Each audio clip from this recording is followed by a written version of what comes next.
Hello, beautiful people. Okay, I am so happy to be back. I have been ripping and running. I'm busy as hell, y'all. School started back, so I've been getting in the flow with that.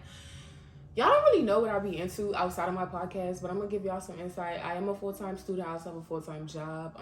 Obviously I have my podcast. I'm running this journey by myself. I'm a mentor.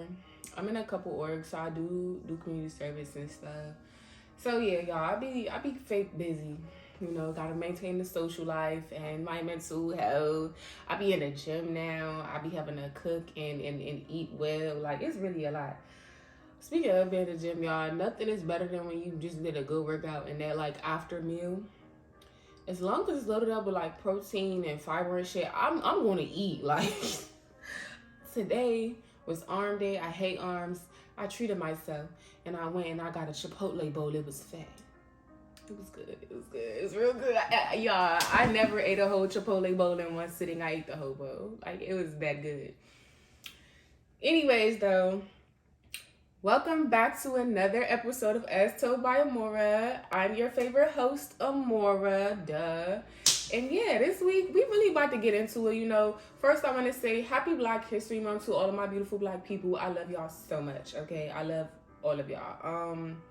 That being said, I hate to be that person, but if you light-skinned or biracial, you have until next Friday. It's chops, okay? Half and half. You know how it go. People for Black grandparents, though, parents, grandparents, whatever, you feel me? Yeah, power to us, because we get the whole month. Nah, JK. That's just like my favorite running joke. Like, oh, y'all get half of the month. Ha ha ha. I think that's funny as fuck. Yeah, so happy Black History Month. This episode is going to be kind of heavy, just a forewarning. Of course, we're going to keep that same light air, but it's going to be filled with a lot of information. And as we all know, Black history is pretty dark because of what they be doing to us. So, just a forewarning. If you're one of them people, you don't really want it to fuck up your juju, come back this episode another day, okay? Definitely come back, come get educated, learn this stuff because it's good to know. It helps you with your discernment, following suit. But I get it if you know, V-Day coming up. It's been a long week. Bills was just due. The last thing I want to hear is that butter pecan is rooted in racism. You know, like that would really fuck up my day. So I get that. Y'all, I be feeling like I look busted on camera. Do I be looking good, y'all? Let's see. Do I give catfish? Do y'all follow me? Even I kind of do Instagram. Do y'all follow me? Follow me. I don't know. Some link is in my bio. Like, I don't know. But y'all, for real, do we give catfish with tea? Now, bobbing or what? It's bobbing. Okay, so I feel like we just gonna start with something extra light. The Grammys just happened. I really don't be tuned into the Grammys because we all know that they be paying them people. The Grammys are bought. It's about who you know. Just saying. But, you know, it was real big this year. The Black people cleared. Yeah, that's how you do Black History Month. Thank you. Everybody went home with Grammys, and it made me really, really happy. Beyonce won a Grammy. I think she won 2. Doechii, that's my girl. If anybody don't know, Doechii, Doechii, if you're watching this, I think you do have a girlfriend. When y'all break up, can I shoot my shot? I'm shooting my shot now. Doechii, I need that. I want that. Can I have that? Respectfully, of course. Not even that. You, please. All of you in whole. Please. Where do I send my dowry? Okay. Doechii got a Grammy. Dang, y'all. It was a lot of people, but I think Kendrick Lamar got a Grammy. He got 5 Grammys. I saw that. He got 5 Grammys. Y'all, it's more people. Like I said, I don't really be tuned into this stuff. I get my info from Twitter like everybody else, okay? That is my daily news.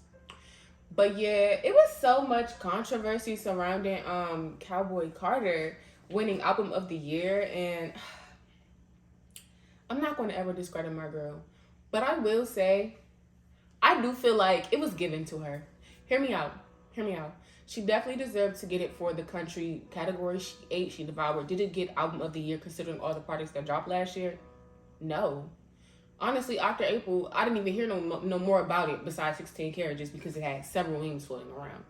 And then the one that's like, y'all can't see it, but like, what is the song? I can't think of the name of it. My tip, my wine, I take my time. I might be butchering it, y'all. I don't know. I might be butchering it. I'm not like heavy Beehive. I'm just a regular Beyonce fan, okay? The album is good. Definitely got some saves in my phone. But I will say, the reason why I feel like it was given is because she didn't win Album of the Year for Renaissance, and she fucking should have. Renaissance was every fucking where. I couldn't go nowhere and not hear Renaissance, at least a single song. Like, please, get fucking real. So I think they low-key was like, you know what? Here, nigga, damn. Y'all ate us up so long. We gonna give her the Grammy. But it's just like, it's not even due. Because now we still criticizing because it was other works of art that deserved Album of the Year. That being said, clap it up for Beyonce. I love the Black excellence. You fucking go, girl. Keep stocking up on them Grammys. I hope she get enough to fill a whole closet to keep making them mad. Like, people be so mad that she's our superstar, and the last superstar was Michael Jackson. They be so mad superstars be black, but who gives a fuck? Because black people do everything great here. Anyways, that being said, I fake want to get into the album a little bit in order, like, I don't even want to say like the symbolism, but just hear me out, right?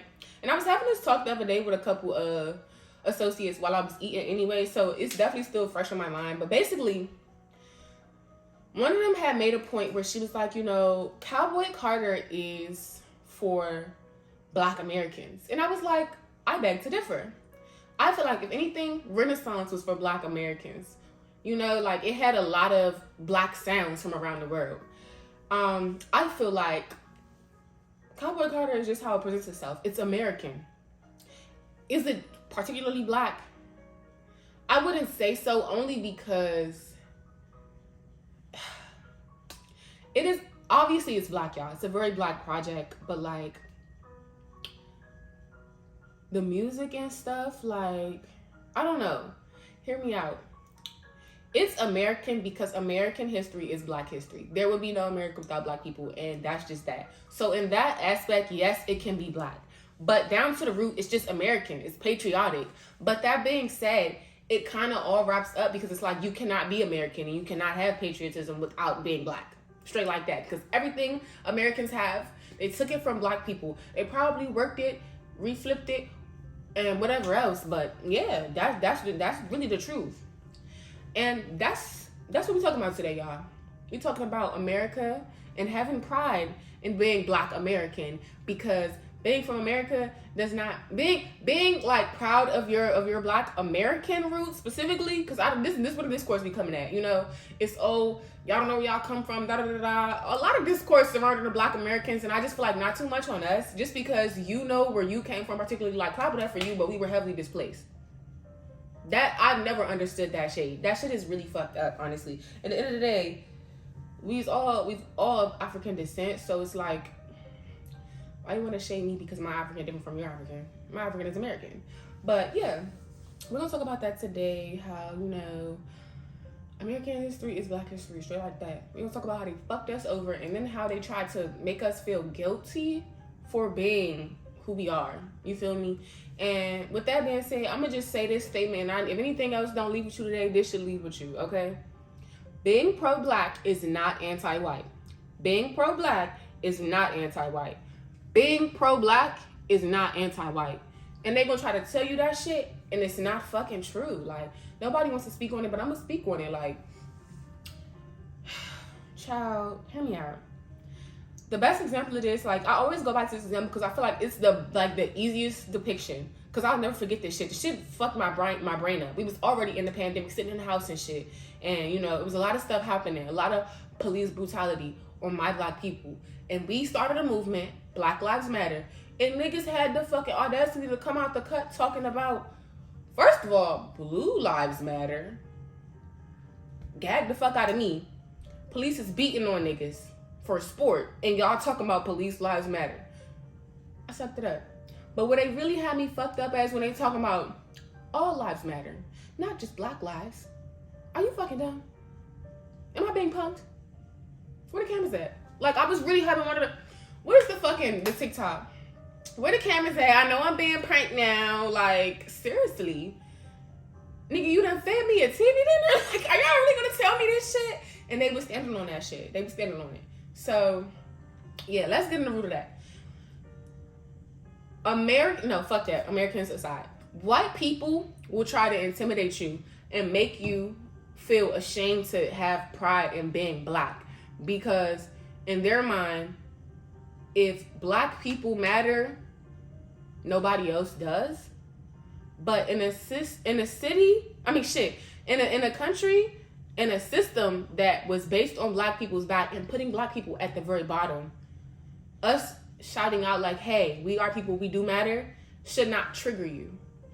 And I've realized when you're very comfortable with your black self, especially in white spaces, white people are not comfortable with that. They don't like when you have pride in what's going on.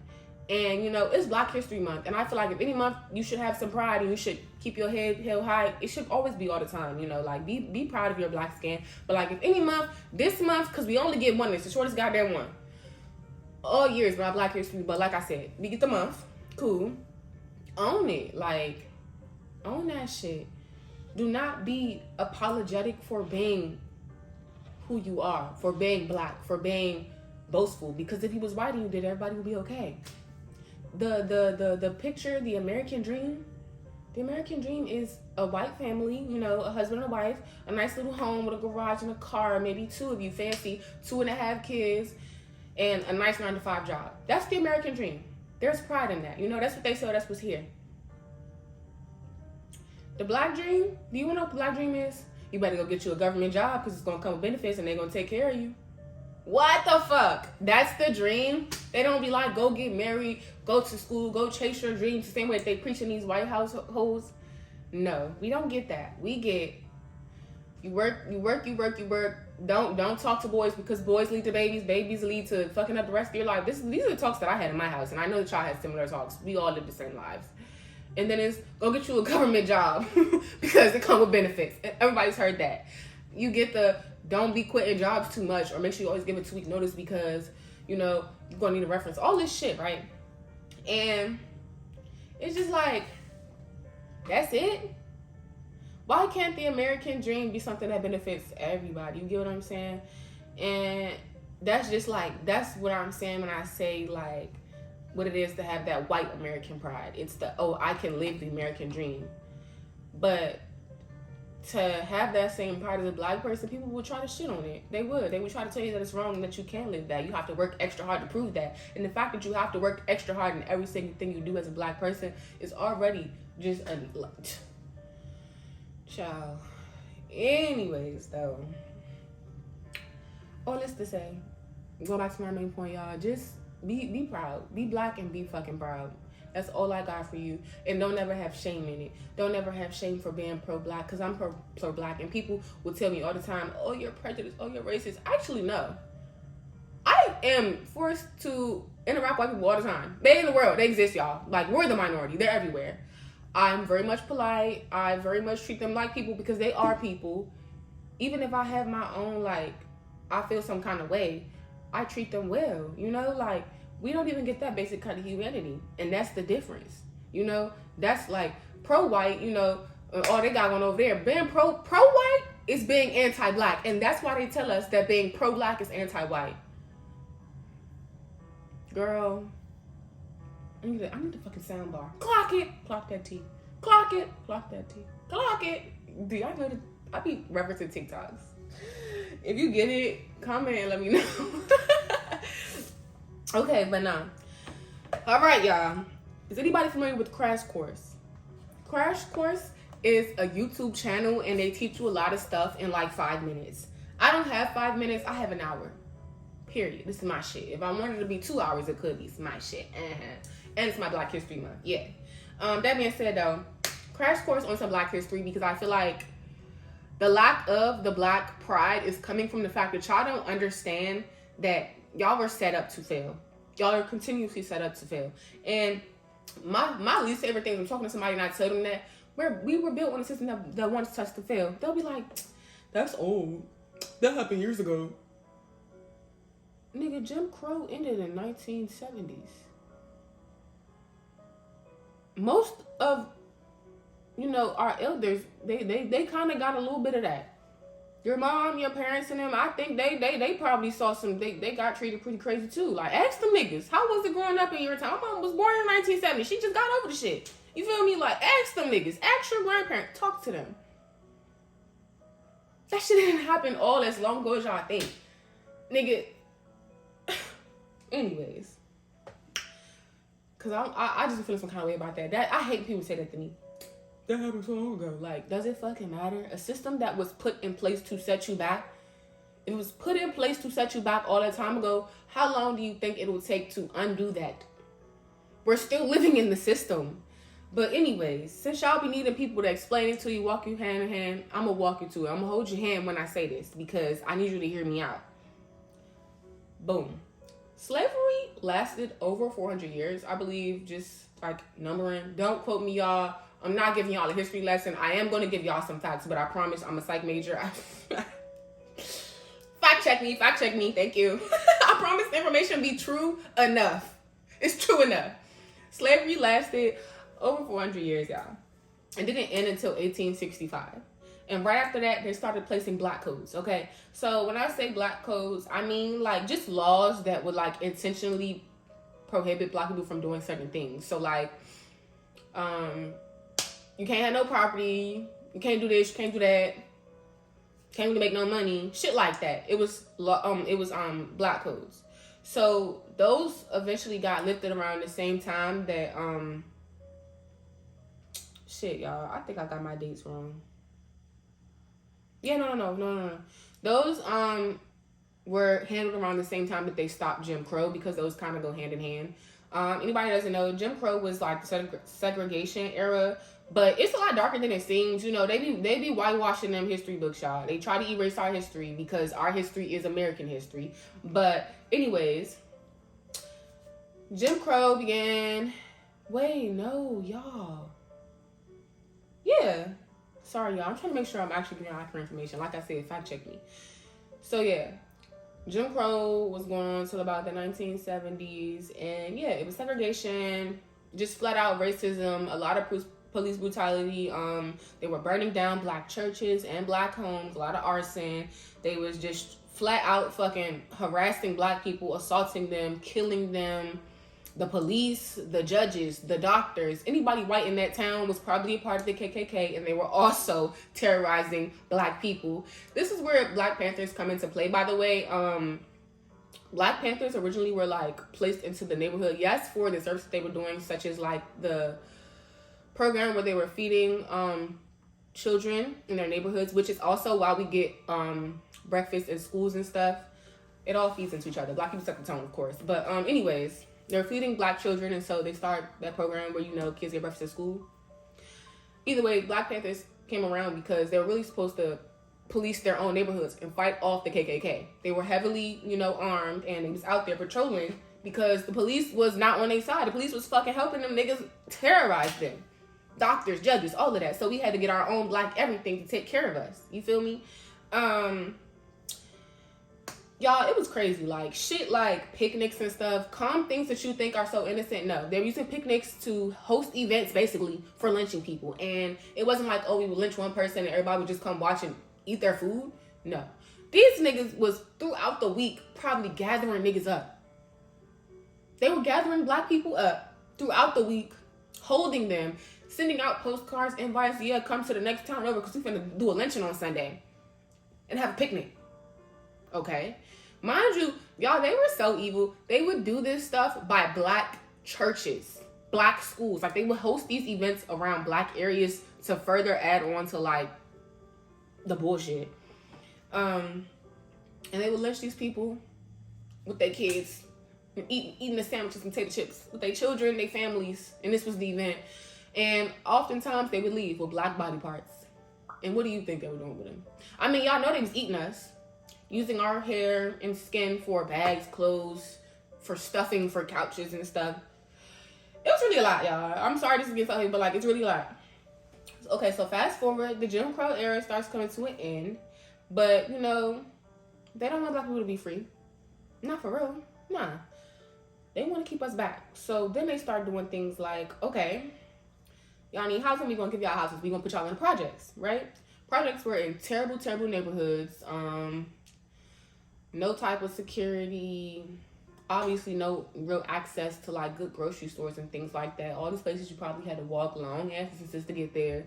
Black people could not afford no cars, you feel me? So you're just walking. go and get your stuff. There would be still the KKK out there doing what they want to do. Everybody's looking at a blind eye because, like I said, most of these officials, the police, the judges, the doctors, whoever you could think of, they were also in the KKK. So they was letting that shit turn the blind eye. There was sundown towns still happening. You know, you be in this town too late, you gonna get lynched. You gonna get got, boy. That's what happened. That's why they be like, your parents will tell you to get home before the street lights come on because it started with the sundown towns, y'all. Then it was like the whole, they started a thing where you needed a reference to get a job. This is where literally where references come from. I kid you not. You needed a reference to get a job. So basically you would have to go to your old boss, but like the way that the labor laws would work, you're basically a slave. So basically like your slave owner, to be honest. And they would have to say that you did well enough to get this next job, right? Then you get the job, you know, you live in the project, whatever. You can't even, if you make enough money, go get you a nicer place because they're going to make sure that they're not in your, you know, your reach, affordable. Sounds kind of familiar, don't it? Right now. You can't afford to go nowhere else, right? But the projects, you feel me? And God forbid you ask for a loan. You can't get a loan because they were going to fire people that would give you a loan. So if you were white and you gave a black person a loan, you would lose your job. You could go to jail. Like, it was a serious offense. There were laws around it that you could not give black people loans because they wanted to keep black people in the hood. To add on to this, you know, we're already in these shitty neighborhoods. You can't really get out. Then let's go ahead and use some, you know, what is the word I'm looking for? Structural racism. Let's break this down. So, we all know the government was putting drugs and guns in the black community. Y'all can fight it how y'all want. How else do you think, and this is some shit relevant today, how do y'all think young niggas is getting switches? The more y'all ponder on that, y'all get back to me. Anyways, they were pumping drugs and fucking guns into the community. So boom, we got the crack epidemic now. Mind you, on every block, and most of these things are very prevalent today. On every block, liquor stores and ATMs. So we giving y'all benefits, right? People were getting benefits, you know, in the projects. And now I'm taking you going to the liquor store. Because liquor stores every fucking where. Ain't no grocery stores for miles and miles, but it's liquor store every corner. It's ATMs. Oh, they want your money. You're giving them your money. Yeah, okay. And now it's all clicking. Drugs is coming out. Guns is coming out. Everybody's liquor. Life is hard. I'm falling into coping mechanisms by using substance. You know, I'm using these guns to go do this, go do that, go do that. And it's feeding into the idea that black people are just so dangerous and ignorant and lazy. And it was really honestly helping the white people say everything they was trying to say perfect. But they did it intentionally, of course. So then we also gonna dig a little bit further, right? Factories. A lot of black people used to be factory workers. So in addition to being in the factory all day, breathing in chemicals and whatever else, these factories will be conveniently enough located by black homes. I cannot remember the specifics because I read this a while ago, but I remember that there was a issue in Virginia where there was a plant by where people was living at, and they were quite literally dumping shit into the water that was being filtered into these niggas' homes. Yeah. So you got shit in your water, shit in the air, you breathing the shit at work, you coming home, niggas is dying, y'all. People was getting sick. That's why all the kids got asthma. I swear to God, that's why all the kids got asthma, y'all. I'm not even kidding. Like, it's not funny. That's actually really fucked up. But yeah. Then, after they did all of this, mind you, this is a system set from years ago. Like, I'm dead serious. Most of the projects is not a new concept. But we're going to jump into, like, some more recent times, right? They do all of this to you, right? Then, places like, good example, DC, honestly, Atlanta, I'm trying to think of some super, Miami, like, any place that's, like, super black and making a lot of money, boom. Now that the black people have built these communities up, right? Because this is like post-crack epidemic, y'all. That shit really broke niggas down. Black people started finally pouring back into their communities, trying to do, you know, build whatever. Some systems going on, some bills being passed. Things was looking all right, I guess. You feel me? We start building up these cities, making them black, making them livable, making them hospitable, and then here comes somebody white saying, I like that. I see potential there. So now, gentrifying. They're going to start adding a orange theory, right? Oh, and now it's going to be a Trader Joe's. Oh, and now we're going to put a Zara right here, right? This sound familiar? They're going to put nice little places everywhere to raise the property tax so that the people that are staying there can no longer afford to rent there. That's why neighborhood spots like the good place that got the real oxtail, they give you extra gravy, is gone because she can't afford to pay the rent no more, sister. She can't pay the rent. They put her out. So now you got the gentrified areas, right? Starts off with like something small, like shopping areas, right? And you notice it and you're just like, okay. But then it moves into your home. It's one painted house on the whole block. No shade, but y'all, who be painting them houses? Now you see somebody walking they dog in an area that, It starts with little things, right? Next thing you know, it's been a year time and you can't even afford to pay your rent no more. The rent then got raised. They telling you gotta move out. And that's how they do it. They push you to, all of us to the projects. The projects get overpopulated and they try to push you even further from there. And they want to keep on gentrifying the area until eventually they can filter all the black people out and make it a white capital and make more money off of that. And it's how they keep making black people migrate other places. And the way that they do it, they make us build up other places so they can also take it back. It's like, I'm going to give you this, you do all the work, and I'm going to take it back, right? The system is fucking us. Okay? Now, let's get deeper. Do y'all know what redlining is? This is something that started way back. Kind of the same thing as like gentrifying. Well, not really. Okay, so boom. If you were black, they would have certain neighborhoods where they wouldn't want you to live. So this was redlining. They would make it so that you could not afford to live there, or like they would put a bunch of rules and a bunch of things. Like, I can't get specific, y'all. I forgot the actual definition, but like redlining was intentional to basically push black people into the projects or to make like certain areas specifically black, because white people did not want to live with black people. And if an area was kind of nice and suburban, they would start, remember what I said about the property taxes that were gentrifying? They would try to make the area certain ways so that they could mute, like white people could have it without having black people be there, basically. Everything's intentional. Ooh, y'all, I don't even know. Where we going next? Okay, let me tell y'all some more facts. So, let's drop back to, remember when I told y'all the Black Panther Party came about because black people had to do everything them damn selves? This is a fun little fact, I suppose, to lighten up. But like, paramedics are because of black people. The first paramedics were black because black people was in these areas that didn't have no grocery stores, no doctor's offices, really nothing, right? They didn't want to give us shit, so there was nothing there. And black people was getting hurt. It was getting fucking abused by white people all the time.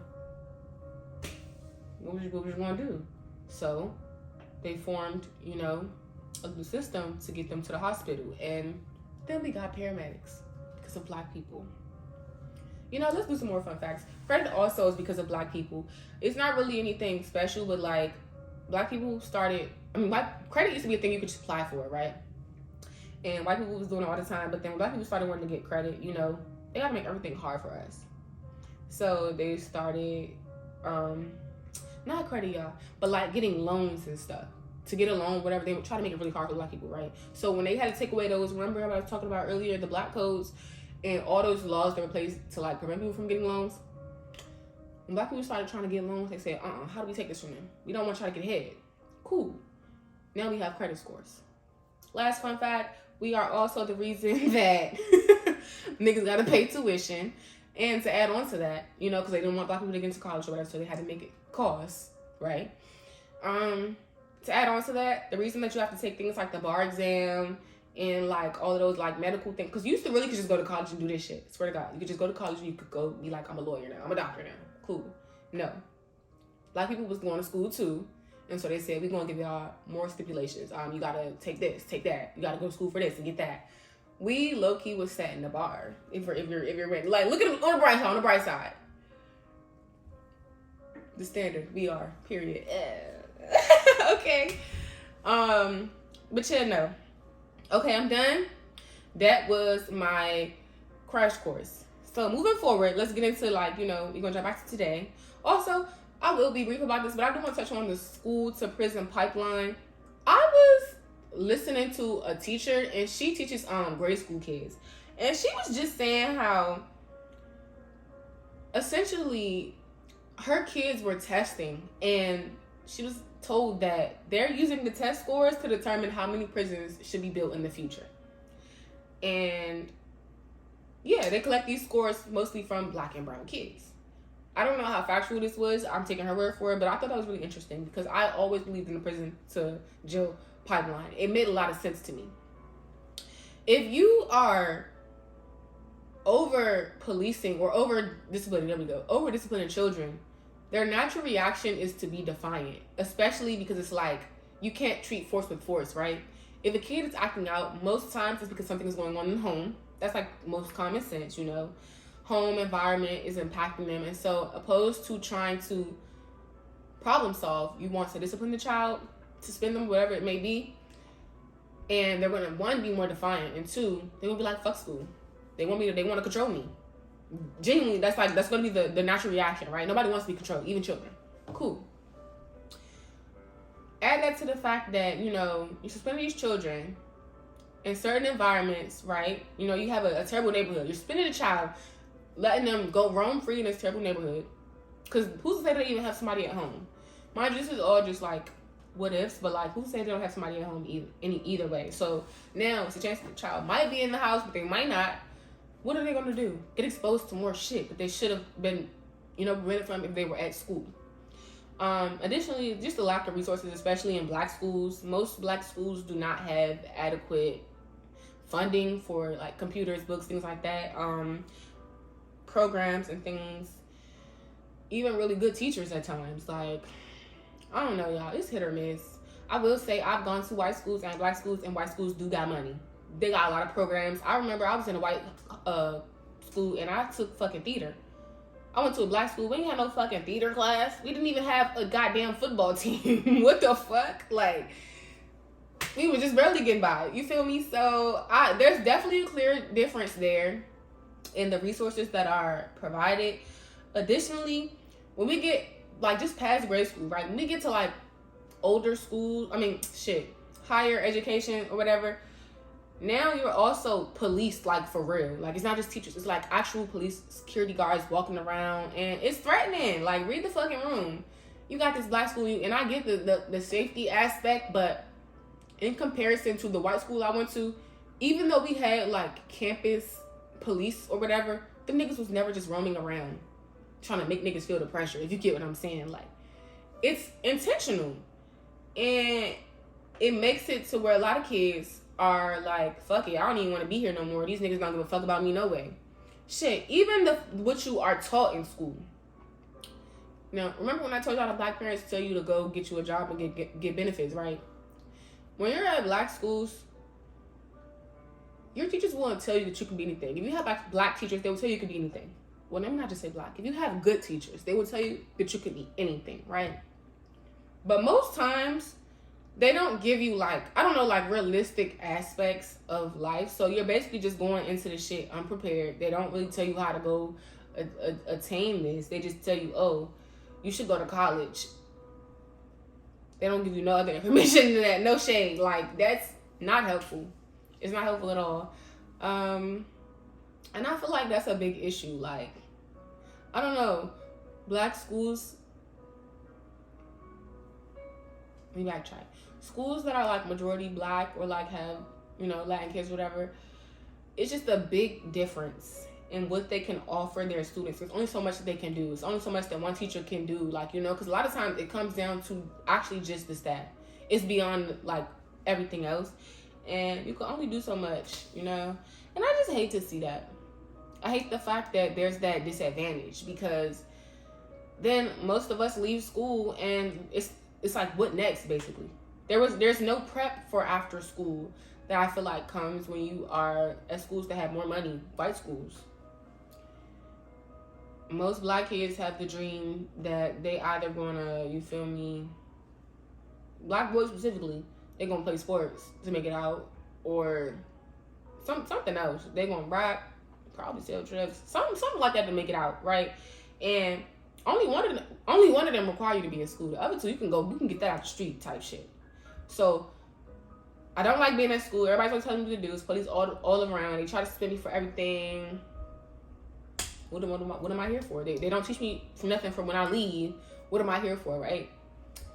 That's the mindset. School to prison pipeline. As far as girls go, it's a little bit different. We're a little more optimistic, I suppose. Girls be like, they have other options, basically. You can go to school and I'm gonna be a nurse, or I'm gonna do hair, or I'm gonna do this. But a lot of times it's probably more toward like entrepreneurship, right? Especially in the new age. And again, if you having problems at school already, it's like, well, what can you do for me? What can you do to set me up outside of here? Type shit. You feel me? So they be leaving too. Sometimes it be the fact that these kids have babies. Like, a lot of teen girls have babies, and it's something I see a lot in DC. Like, a couple schools here have like daycares, but like every school don't even offer that. So if you don't have nobody on to take care of the baby, you gotta drop out to take care of your baby. I know a lot of DC schools have programs that put you on with like STD testing and birth control. Like, they have programs. I know like Cesar Chavez does that. Stuff like that, like, but every school don't have this. Is my point. Like, I'm blessed enough to go to school in DC, and I will say our education system is pretty good here. That's why a lot of this stuff is just things that I've learned. This is not personal experience, but like, these are things I've learned and heard. But I did go to a white school, to black school, and regardless of being in DC, the difference was definitely stealthy, down to like pairing up with colleges and helping you do dual enrollment, things like that. Like, it's just a lot different at both schools. But yeah, y'all, I don't know. These are things that I feel like slip our mind, and we should all be very mindful of these things. When I say that, you know, Black history is American history, because a lot of, like I said, like all the little quick facts and stuff, all the things that you see now, even now gentrifying it, like, it's all just things that they have done to us, okay? And they try to like rewrite it all and make it, push it to the side like it didn't happen, and yeah, put it in 8 words, and then y'all just go for it. And I hate it. And we gonna circle back to Cowboy Carter because it's a great example. Actually, no, I lied. We just gonna circle back to music in general. But like a really great example is the fact that most black songs, most popular white songs, y'all, I'm too tired. It's been a long day. Most popular genres started off with black people. Prime example, I love Dreamgirls. If y'all haven't watched that movie, y'all should. It's really tea. It's based on like Diana Ross and the Supremes. It's really tea, y'all. But either way, there's a scene in the fucking movie where they had just dropped this song, and it's like, I got me a Cadillac, got me a Cadillac car. Ooh ooh. Y'all heard the vocals. So boom, they got this Cadillac car. They jump in it. The song bomb as fuck. It goes triple platinum in the hood. White people hear it and they're like, we can't sell niggas on my radio station, so we're gonna make it white. Boom, here comes the white cover. The white cover goes super double triple platinum, okay? And that's our typical history. They will take our shit and rewrite it and make us feel like, and try to basically gaslight the fuck out of us. And now we're gonna circle back to Cowboy Carter. My whole thing with Cowboy Carter is the fact that it is a good way of exemplifying that we are the culture. You feel me? Country probably, I cannot say for sure, y'all, but country probably started with a black person any old fucking ways. The samples that she used, the writers that she had, all of that shit was mostly old as fuck. I'm gonna be real. Like, she was sampling older things. And yeah, she was doing what she gotta do. And I appreciate that. My girl was paying homage. And she was painting a clear-eyed view, because the view is that we are history, y'all. Like, I need y'all to feel like we are history. Anything that you get from like America is probably black. Like, even down to shit. Let me think of a good example of some shit today. Shit, y'all. Even the way we talk, AAV, right? I just call it slang, but I know it could be both. It's African American vernacular. Is the Ebonics? What the fuck does AAV stand for? I don't know, y'all. It's black slang. Either way, though. They gonna take some shit, and I'm trying to think about some shit that they be using. Bro, perfect example. Do y'all fucking remember when we started saying child and these niggas was talking about woo chile? That is like a real era. That really happened. And that's my history right there. And the white person will tell you right now, ooh, do y'all remember woo chile? Rewriting my history. Clock it. Now, that was a very unserious example, but that's the first thing I would come up with. I'm not gonna lie, y'all. It's 8:30. My brain is kind of over it. I've been at the gym. I've been at work. I had homework. I'm actually about to wrap this up real soon. But I did want to start Black History Month off, you know, right, started with some facts and kind of just boost some Black pride, because I need y'all to take away from this that we built this shit, okay? So you need to have some Black pride and don't be ashamed of it, because being proud of being Black does not mean that you don't fuck with the rest of them. You can so be pro-Black and have white people in your life. I had a teacher who was pro-Black as fuck. She taught me my African American histories and her husband was white. Little mixed babies. It was cute as fuck. But she'll put a nigga down, okay? Me personally, I'm more Dr. Umar around these parts. My partner will be Black, but you feel me? I'm all for the cause. Like, you can be who you are without, yeah. And people that feel uncomfortable with that, with you and your Blackness, they need to go any fucking way. I feel like there's one more point that I need to make, but y'all, my brain is all over the place. Really, I just wanted to say, close them textbooks, y'all, and hop online. Start reading the journals of Black people, enslaved Black people. Start reading more Black literature in general. They be banning books on purpose, y'all. They're trying to keep stuff from us. They change our TV, they change our books, they change the news. I told y'all that I think the news is bought off, okay? They will do anything that they can to keep y'all from knowing that everything that they got today started with us, type shit. Now, on a lighter note, and I'm actually really excited because I haven't done this in a long time. We have Ask Amora. Hey. Y'all, them little, what are they called? The little confessions I be getting, it's getting real slow over there. I think I have not had an episode in about 3 weeks at this point, and I only got like 4. I picked 3 or 4 to do. I'm saving the extra one because what if I don't get no more? Y'all gotta get active. What's going on in y'all lives? Ask me something. I have advice, I swear. Okay, so let's get right into it. The first one is from Nye with 2 Y's from Jersey City. And it say, help, my sneaky link wants to be my boyfriend, and so does his best friend. Then she gets right into it.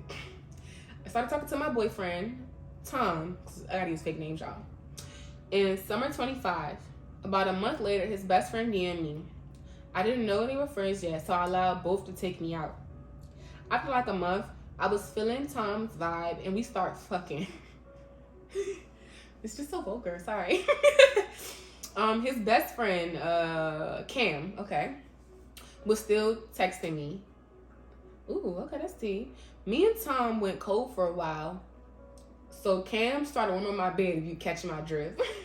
Okay, she kind of ate that. That was cute. Tom fucks better than Cam. Damn, sister. Tom ended up texting me way later in the year. Oh, I think she said she meant summer 24. So this was last year, y'all. Way later in the year, probably like December, trying to be my sneaky link again. He cool, so I started kicking with him. I started kicking it with him. Eventually, we start fucking again. I found out around New Year. Both men are super close, but Cam recently told me he wants something more than a sneaky link, and he asked me to be his Valentine. I never really wanted nothing serious, but I like Cam. He's a sweetie. Should I say yes to dating him, even though I've been sneaky linking with his friend? Okay, now, first of all, sister, what the fuck? How these niggas don't know that you fucking both of them? They can't be best friends. Like, that's not really his man's. Like, even when I got a sneaky link, if it's good, I'm telling my friend. Like, yeah, Shorty did a do last night. Let me tell you something. Like, I gotta gossip. So I'm so shocked that you get away with this shit.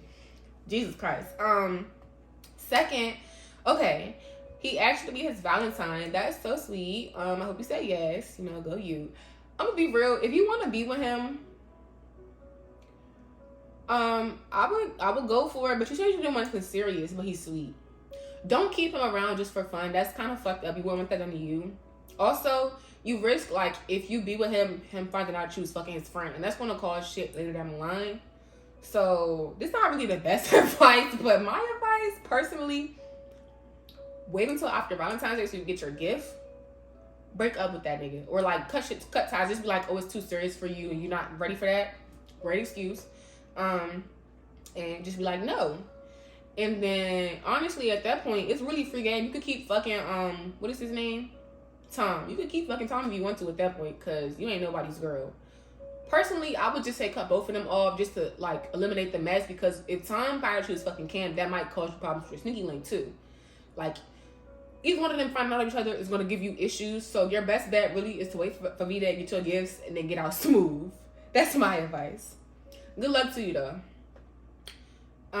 Okay. The next entry doesn't have a name, but they are from Springfield, Virginia. It says, my homegirl owes me money. Like $130 type money. She was in a bad situation and needed help with her car. I loaned her the money in January and she said she'd pay me back on her next pay period. It's been a month, no money, and she won't text me back, but just posted on IG that she got a new wig and her nails are getting done for V-Day. Girl. First of all, I don't even know if it's a girl. Person. Hey, boo. Hey, bookies. First of all, I'm gonna tell you something my mama told me when I was a little ass girl. It stuck with me forever. Don't loan the money that you cannot afford to get back, because there's no guarantee you're gonna get your money back. Like, I know me. I don't give how close we are. Unless it's somebody specific, you can't probably get more than $60 out of me, because, okay, $60 you might not pay me back. I won't lose no sleep over that. Anything more, we gotta tussle about it. That being said, if you really want your money and your friend is not like talking to you, she's ignoring you like you said, she's not texting you back, go to her house. That's all I really got. Go to her house and be like, I want my fucking money. And honestly, you shouldn't be friends with that girl no more either, because that's really immature. Like, your friend should be able to talk to you. So I guess if you want to go like save your friendship, bro, definitely just reach out to her and be like, hey, are you able to do it back? Like, can we do payments or something? Like, are you not able to send it back? Just tell her to give you the update first and then move forward from there. But if you over all of that and you think she just fake as fuck, because that's what I'm getting. Like, your friend about to run out. She running out on you. That's what it's giving me. She's running out on you. Pull up to her house. Tell her, fuck V-Day and them nails. I want my money or I'm going to beat your ass. And if you can't fight, call a friend that can. I want money or my friend going to beat your ass. Because you're going to get your money back one way or another. That's all I can say. Okay. So, the last one we got today, y'all, is Aaliyah from DC. Oh, period. Shout out, Aaliyah. Hey, okay. Aaliyah said, me and this nigga I met in school, been fucking with each other since last fall. We low-key do a lot of relationship stuff. You peeped that relationship stuff, y'all. She didn't say they was together. That's the tea. Like, he buys me flowers, takes me out, and I even spend Thanksgiving with his family. Oh, that's kind of cute, just a little bit. All my friends keep saying he will ask me to be his girlfriend, but I'm getting impatient. One night, I went through his phone out of curiosity and found out he's talking to 3 other girls and taking them out, too. Oh, this nigga got big bands. He taking 3 bitches out. Do you know how girls eat? Child. Who want to take me out? I tip. I'll leave the tip. You pay, I'll leave the tip. That's calm. I'm trying to finish this, y'all. I've been getting distracted. So she said he talking to 3 other girls and taking them out, too. Big man. You got it, bro? No, I'm just kidding. Where did I lost my spot. I'm so sorry. I don't know if he's sleeping with them like he is with me, but I'm definitely hurt over this. Does this mean he doesn't have interest in me as a girlfriend? Does it mean that he treats all of his girls the same? I mean, I met his family. He's always with me. I should be the favorite, right? Girl. You do not want to be no nigga favorite, bitch. You're supposed to be the only one that this nigga got. Okay, Leah, tighten up. I hate that for you. Favorite is crazy. Like, I mean, I guess if you're going to be on the roster, be number 1 for sure. But, like, you talking like you want to be his girlfriend is what I'm hearing. It shouldn't be no favorite. You should be the only girl. I'm going to be real. Your best bet, especially since you went through his phone. I don't know if you said anything to him or not. If you haven't, you should.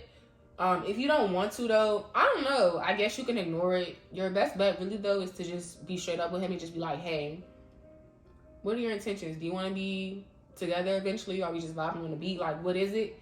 I feel like, honestly, before you do a situationship or whatever, anyway, you should ask those kind of questions first. Like, you saying that he always with you. And I'm assuming you're at college, so y'all probably be, like, playing house and shit. I'm sure.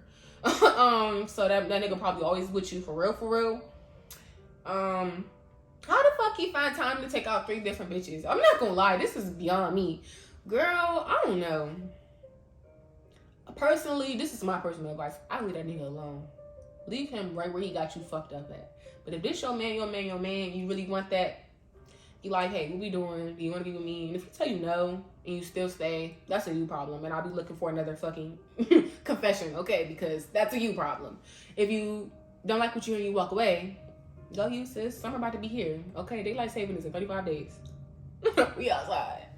And it's spring semester, and I think you're in college. Do you go to Howard? What's Tia Leah? DM me. I'll take you outside, girl. Fuck that nigga. We get you another. We can get you 10. That's all I have for today, y'all. These was really juicy. Like, this was really fucking good. Yeah, but that's all for us. So bye, Amora. Shit. Ask Amora. It's been a long day, y'all. Work with me. Yeah, that's all I have for today, though. Today's Black Business Spotlight is Wasted by May. I recently just commissioned a piece from her. Y'all will be seeing it shortly. She is sweet as pie. It was really easy, smooth, direct communication. She commissioned my piece pretty quickly. I think I reached out to her like 2 weeks ago and was saying, you know, I found something on Pinterest. I'm like, I want this. Can you do this? She was like, yeah. And then my piece was ready, I think, on like Sunday. Additionally, she does pickups and drop-offs. I think she might deliver too. I'm not sure. But she dropped off to me because she's in Baltimore. But yeah, I love her. Sweet, sweet girl. I should definitely, you know, commission a piece from her. She does hats, bikinis, like, what are these shirts? Not really shirts, but like, you know, like the crochet tops. Like, she do all that shit. Catalog is fire. I commissioned the bikini, and so yeah, that's all I have for today. Thank you guys for tuning in. I'm gonna say one more time, happy Black History Month. Black women forever, it's nobody's never. Y'all, I would kill for a Dr. Umar feature. Somebody, I might just start emailing him. I will be dropping a special very, very soon, so stay tuned. Turn notifications on the Instagram. Subscribe, comment, share this with a friend. Thank you guys so much for listening. Have a good night. Much love.